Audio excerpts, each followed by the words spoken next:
Right then, it's on for a feature now. Welcome to the Drivetime show. I have on the show now, we have from the AIA, Rick Green. Welcome to the show, my friend. And first up, we are talking about the state of the UK roads and potholes. And I wanted to ask you, potholes, what causes them? And are they one of them things which just don't go away? You get rid of one pothole and another one kind of materialises. Well, thank you very much for having me, Danny. And what causes potholes initially is if you get a blemish of any description in a road, eventually over a period of time, it will fill with water. And then when it gets cold and the water freezes, the ice expands, and eventually it just gets bigger and bigger. It's a freeze-thaw thing is the engineering behind it. But the answer is yes, you can. We could rid ourselves of potholes completely, but it costs money. And at the moment, what's happening is we're spending increasingly more money just going out and fixing the existing potholes and tidying them up. And we have to do that because they pose a danger to you can damage your car. And poor old cyclists, it's even potentially much worse for them. They can injure themselves. But I think what we're advocating and calling for is a properly planned maintenance of the roads, whereby we actually resurface the roads. And then that'll last you 20 odd years. And the potholes could be gone for good. But at the moment, the local authorities just don't have sufficient funding to do that. Right, and we've got some stats here. Potholes filled every 19 seconds. That seems a lot. 15% increase in budgets, but no significant improvements. And a couple of my listeners have remarked, what do they pay their road tax for? And would like to know where their money's been spent. Yeah. Well, one at a time, you're right. One every 19 seconds across the country. If you do the maths, it's actually 1.7 million potholes that we filled last year, which is a huge waste of money, because actually you could do away with potholes altogether. In terms of why, where the money goes when people pay their road tax, etc., it goes to the Treasury. And it's also vehicle excise duty as well that comes from petrol and diesel, etc. And then they allocate funds to the various different government departments. And of course, the Department for Transport is competing with, all the other departments for funding, which it then in turn can pass on or not, as the case may be, to local authorities. So, the money's going to the Treasury, and then how much of it is actually going back into the road is a matter of some debate.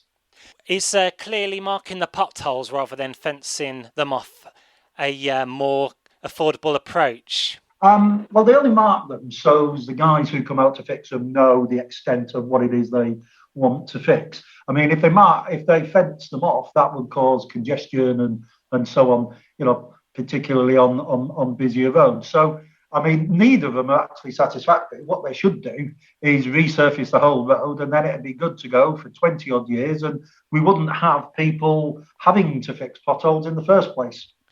Okay, and £15 million is the total cost of dealing with compensation claims, which is equivalent to just over £73 for each mile of the local road network. Yeah. Yeah, I mean, it's a huge amount of money, isn't it? And that, if you think about it, is completely wasted money, because what happens there is somebody has had an incident or an accident, they've either damaged the car or they've damaged themselves, and then they spend a lot of time and effort trying to pursue that with the local authorities. The local authorities defend it because, because they do. But that £15 million that's spent in compensation, I'm sure the people that receive that money would rather not have to do it in the first place and not have the inconvenience. Sure. So that is a huge waste of money. Yeah, and I know there's a rigmarole of kind of having to go through the process of claiming the compensation and reporting potholes. What advice would you give to people who are out and about and they want to take pictures of potholes just for kind of proof, bearing in mind people's safety? Most of the local roads, and that's 97% of every road you'll ever see out there. There's only 3% that's run by the DFT. So 97% of roads, most local authorities have got a website, and most welcome members of the public, letting them know. Some of them are quite sophisticated, where you can actually put a dot on a map where the pothole is, take a photograph. I think a lot of them are capable of uploading the photograph, but let your local council know where the potholes are. And then, they have a statutory obligation providing they're sufficiently deep. Some potholes aren't deep enough to, they're not necessarily posing a danger to the travelling public, but certainly if they're deep potholes, they should let the local authorities know. Great stuff. And can you just tell my listener briefly about your role in the AIA, the Asphalt Industry Alliance? Yeah, I'm the chairman for my sins. The AIA is a trade organisation that basically promotes asphalt, the better use to specifiers and to people who design roads.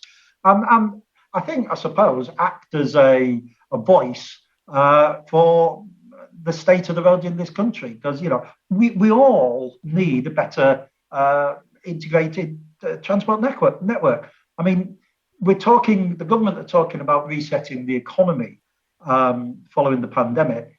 It's just so fundamental that we have good local roads. Think of all the delivery drivers that you see these days with people ordering at home, and think of ambulances going into hospitals with patients. It's just so important that we can give a voice to the public for the state of the road in the country at the moment. Well, thank you very much, Rick Green, from the chairman of the AIA, which is the Asphalt Industry Alliance. We could talk I suppose we could talk for hours on this subject, but in brief there, thank you so much for filling us in on the state of the UK roads at the moment on the Danny Sun Drivetime. Thank you very much for having me, Danny. It's a pleasure. You're welcome. Cheers.